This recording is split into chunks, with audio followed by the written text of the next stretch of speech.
Mety ho toetry ny andro eny an-dranomasina ny zoma 7 janoary 2024 amin'ny enora maraina hatramin'ny sabotsy 10 janoary 2024 amin'ny enora maraina.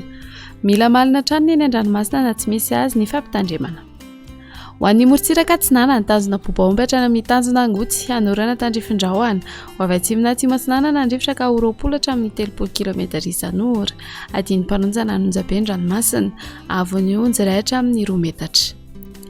Tanjona Angotsy hatrany Mahanoro hanorana tandrifin-drahona vitsy ho avy Atsinanana na atsimo Atsinanana nandrifitra ka ho 10 hatramin'ny 20 km isan'ora adiny mpanonjana Anonjabe ny ranomasina avy onjy 1 hatramin'ny 1.5 metatra.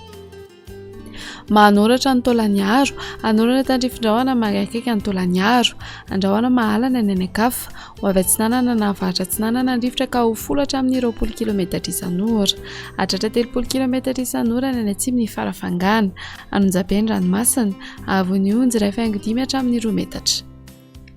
Taolaniaro hatrany mitanjona Vohimena hanorana tandrifin-drahona metatra ikotrika ho avy Atsinanana na avaratra Atsinanana nandrifitra ka ho 20 hatramin'ny 30 km isan'ora hatratra 17 km isan'ora rehefa manalavitra ny morontsiraka aheriny ranomasina avy onjy 2.5 hatramin'ny 3 metatra isan'andrano avy atsimo.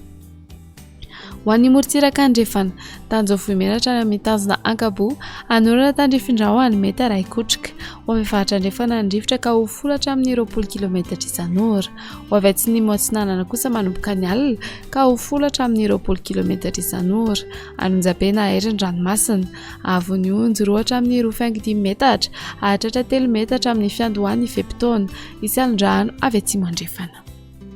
Tanjona Ankabo hatrany amin'ny tanjona Vilanandro hanorana tandrifin-drahona amin'ny fiandohan'ny Fepitaona ho avy andrefana na avaratra andrefana nandrifitra ka ho 10 hatramin'ny 20 km isan'ora ho avy Atsinanana kosa ny Voamaraina ka ho 10 km isan'ora adiny mpanonjana Anonjabe ny ranomasina avy onjy 1 hatramin'ny 2 metatra.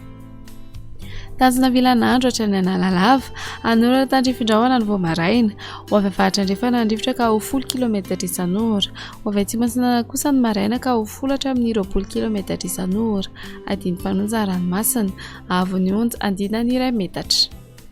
Analalava hatrany amin'ny tanjona Bobaomby hanorana tandrifin-drahona ny alina sy ny Voamaraina ho avy atsimo nandrifitra amin'ny ankapobeny ka ho 10 hatramin'ny 20 km isan'ora adiny mpanonjana ranomasina avy onjy 8.5 hatramin'ny 2.2 metatra.